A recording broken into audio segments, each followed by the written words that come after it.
देख रहे हैं भाई साहब, नेपाल का हालत दिखा के कैसा डरा रहा है हमरे शेर को। मोदी को और गोदी को दोनों को डरा रहा है कि तुम्हारा भी हालत ऐसा ही हो जाएगा। चैनल जो फूक गए ना भाई साहब, चैनल फूक दिए, गोदी वाला सब डर रहा भाई साहब। और हमारे यहाँ तो भाई साहब आप लोग को पता ही है, सब चैनल एक ही संग में है, एक ही जगह पे है, नोएडा में फिल्म सिटी में है सब। तो ज़्यादा मेहनत करने का भी ज़रूरत नहीं पड़ेगा, कहीं और दूर दूर जाके ढूंढना पड़ेगा वो चैनल कहाँ, एक ही जगह पे हैं सारे। फूकने में बहुत आसानी रहेगा, सब एक संग में फूक जाएगा। इस वजह से डर तो हमको भी लग रहे हैं भाई साहब, और हमरे शेर को भी डर लग रहे हैं भाई साहब। बोला नेपाल जैसा ही हालत हो जाएगा यहाँ भी। हमरे शेर को ऐसा ऐसा बात बोल रहा कि अगर अपने आप झोला उठा के नहीं भागा ना तो पब्लिक दौड़ा दौड़ा के मारेगा, मार मार के भगाएगा। वैसे भागने का आदत तो है, भागने का प्रैक्टिस तो पुराना है, भागने का एक्सपीरियंस तो है। घर से भागने का जेबल लेकर आधे मतलब बाइक को छोड़ने का भी एक्सपीरियंस, बाइक को छोड़ के भागने का भी एक्सपीरियंस है। माँ को छोड़ के भी बुढ़ापे में जब जिसके लिए रोता है उसको भी छोड़ के तो भागने का एक्सपीरियंस तो है। और 10-11 साल से जिम्मेदारी से भाग रहा है, तो भागने का एक्सपीरियंस तो बहुत है। भाग तो लेगा, भाग तो जाएगा आराम से, पर भागेगा काहे हम ही पूछ रहे हैं भाई साहब। भागने का क्या जरूरत है हमरे शेर को? जैसे नेपाल में भाग रहा सब मंत्री प्रधानमंत्री सब, कोई हेलीकॉप्टर पे लटक के भाग गया, कोई हम माना हमको पता हो हमरे देश में भी कोई नेपाल से, हमरे देश का हालत भी कोई नेपाल से ज़्यादा अच्छा तो है नहीं। नेपाल से भी ज़्यादा ही बेरोजगारी होगा, महंगाई भी कितना आपको भी पता है भाई साहब। 100 रुपया का चीज़, जो चीज़ 100 रुपया का था वो 500 का हो गए। पेट्रोल देख लो कितने का हो गए, रुपया कहाँ, हर चीज़ का महंगाई कितना बढ़ गया और कितना बेरोजगारी है। नेपाल से कम थोड़ी है। हमारे यहाँ तो भाई साहब फ्री के राशन पे 80 करोड़ जनता, 5 किलो फ्री के राशन पे जिंदा है। हमारे यहाँ तो 80 करोड़ पब्लिक। तो पता है हमको कि बहुत बुरा हालत है। मंत्री का बच्चा लोग भी, जैसे नेपाल के मंत्री का बच्चा मौज मार रहा था, यासी कर रहा था, उसका फोटो जो इंस्टाग्राम पर उस पर डाल रहा था, रील बना रहा था। तो ऐसे तो हमारे देश में भी नेता का बच्चा लोग बहुत मजा मार रहा है। एक नहीं, बहुत सारे नेता का बहुत मजा मार रहा है, विदेश में पढ़ते हैं, अय्यासी कर रहे हैं खूब, और पब्लिक जो परेशान है भूखा, बेरोजगारी, महंगाई से। और हमारा शेर भी करोड़ों के कार में चल रहा है, 1000 करोड़, कितने 1000 करोड़ के एरोप्लेन में चलता है, कितने 20,000 करोड़ के घर में रह रहा है, काजू मशरूम का रोटी खाता है, 10-10 लाख का सूट पहनता है, और भी कैसा महंगा महंगा चश्मा पहनता है, कैसा कैसा चीज, कैसा कैसा शौक करता है, हमको पता है। पर हमरे शेर को भागने का जरूरत नहीं है। जैसे नेपाल वाला भाग गया, छोड़ के इस्तीफा दे दिया। हमरे शेर के पास तो बहुत तरीका है भाई साहब बचने का। पिंडदान करके दिखा देगा माँ का, एक बार नहीं 2-2 बार करके दिखा देगा, पब्लिक खुश हो जाएगा। रो के दिखा देगा, मेरे माँ मैं गरीब, मैं मुझे मानना चाह रहे, मुझे गाली दे, और गाली दिखा देगा, कितना गाली दिखा, पूरा लिस्ट दिखा देगा, पब्लिक भूल जाएगा, इमोशनल हो जाएगा। सेंगोल दिखा देगा, सेंगोल से खुश कर देगा। कितना कितना चीज है हमरे शेर के पास तो भाई साहब। गाली वाली, रोना बोना, और डुबकी, गंगा जी में डुबकी लगा के दिखा देगा, पब्लिक वाह वाह वाह, ओ कैसा डुबकी लगाए, कैसा पवित्र डुबकी लगाए, आस्था का डुबकी लगा दिया मोदी जी। सब महंगाई महंगाई सब भूल जाएगा भाई साहब। केदारनाथ में वहां चढ़ के तपस्या करके दिखा देगा। हमरे शेर के पास तो बहुत तरीका है बचने का, डरने का जरूरत ही नहीं है नेपाल वाले के तरह। नेपाल वाले को थोड़ी पता था ये सब, नेपाल वाले को थोड़ी आता था ऐसा तरीका, इसलिए वो इस्तीफा देने पड़ गए, छोड़ छोड़ के भागना पड़ गए, सबको भाग गए सब। हमरे शेर को कहा जरूरत है ऐसा करने का? और मोदिया नहीं है हमरे शेर के पास सब, आप जानते हो, बताने का जरूरत नहीं है। मीडिया नहीं है भाई साहब, जो सब चीज को भुलवा देगा, किसी को तरफ ध्यान ही नहीं जाने देगा, जिसकी वजह से नेपाल में आग लग गए, सबको इस्तीफा देने पड़ गए। हमारा मोदिया तो भाई साहब मीडिया तो दिख नहीं दे, विश्वगुरु हो गए, डंका बज गए। मोदी जी का ही देखो, मोदी जी का डुबकी देखो, मोदी जी का रोना देखो, मोदी जी के लिए कुर्सी खींचा, मोदी जी को बॉस बोल दिया, देखो मोदी जी को तो देखो।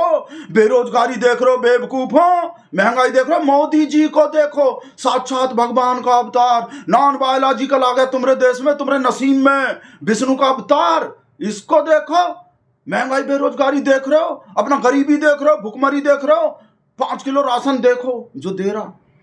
तो भाई साहब बहुत तरीका है हमरे शेर के पास तो बचने का, जो नेपाल वाले के पास नहीं था, जो नेपाल वाले को पता नहीं था इतना। और ईडी भी है बचाने को, और केचुआ नहीं हमरे शेर को बचाने को, बाजा चुनाव आयोग और चंद्रचूड़ गोगोई कितना लोग, कितना चीज है हमरे शेर को।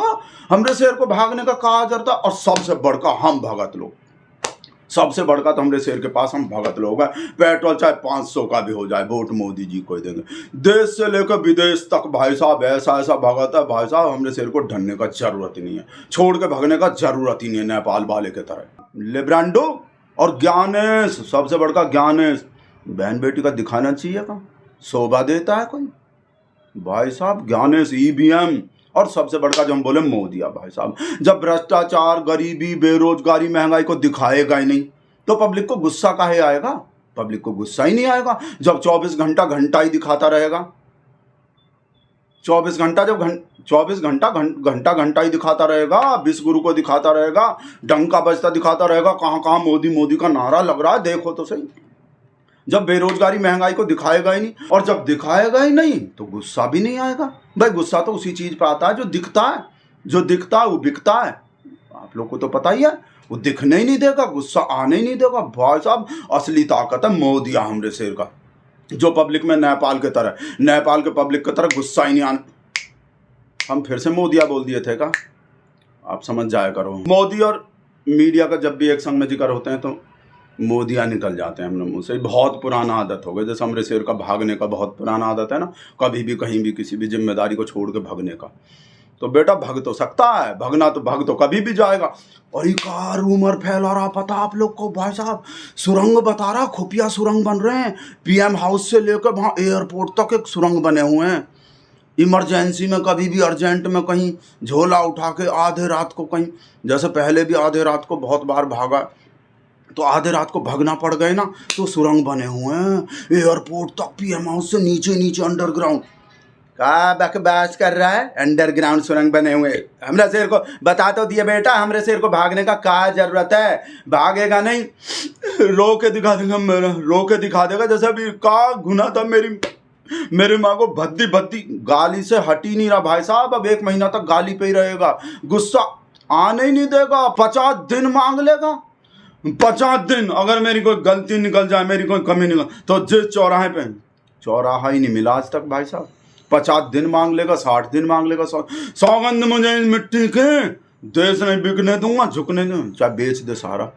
भाई साहब बहुत तरीका है हमरे शेर का, जो नेपाल वाले के पास नहीं था। हमरे शेर पे तो ऐसा टैक्टिक है, ऐसा टैक्टिक है, कुछ भी चल देगा भाई साहब, कोई भी बोल देगा भाई साहब। ऐसा जमूरा, ऐसा आइटम है हमरे शेर के पास, सब भूल जाएंगे। और सबसे बढ़ के जो हम बताए भाई साहब, मोदिया मीडिया, जो भाई साहब गुस्सा भड़कने ही नहीं देगा पब्लिक को। भाई साहब पूरा दुनिया का महंगाई बता देते हैं, भ्रष्टाचार बता देते हैं। बांग्लादेश में कितना महंगाई हो रहे हैं, कितने में 1 लीटर पेट्रोल आ रहे हैं। पाकिस्तान को देखो कैसा, और तो और भाई साहब अमेरिका का भी महंगाई बता देते हैं। पर अपने देश का अपने देश का नहीं बताएंगे, पूरे दुनिया का, ब्रह्मांड का बता देंगे, पाताल लोक का भी बता देंगे, स्वर्ग लोक का भी बता देंगे, पर अपने देश का नहीं बताएंगे। तो गुस्सा भड़केगा ही कैसे जब अपने देश का महंगाई, बेरोजगारी कुछ बताया ही नहीं जाएगा, तो पब्लिक को गुस्सा काहे आएगा?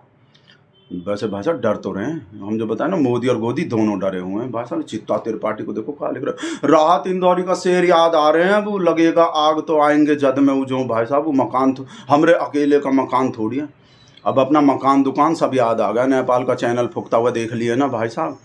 पूरा देश इतने साल से याद दिला रहा था ही राहत इंदौरी का शेर, जब भी कहीं कोई लिंचिंग हो रहा था, कहीं मारा जा रहा था। अपना इंस्पेक्टर सुबोध सिंह भी मारा गया, अपना हिंदू भी मारा जा रहा था, मुसलमान तो मुसलमान। इतने साल से याद दिला रहे थे इस शेर को इनको, तब याद नहीं आए, अब तुरंत याद आ गए। नेपाल में मीडिया हाउस फुकते ही, एक मीडिया हाउस फुकते ही अपना मकान बकान सब याद आ गए। और अंजना ओम भाई साहब कैसा बेरोजगारी बता, उससे ही तो चला ही सारा मामला। अंजना नेपाल का कैसा बेरोजगारी, महंगाई बताए। आप भूल तो नहीं गए हो हमरे तरह, आपका भी याददाश्त बहुत कम। जब भी हम अपने माइंड का जिक्र करते हैं यहाँ हाथ लग जाते हैं, और अपने शेर का, आपका भी याददाश्त बहुत कमजोर हो रहा है। फिर से देख लो कहा बोले नेपाल वाला कैसे दिखाया था, अपने देश का नहीं दिखाया आज तक।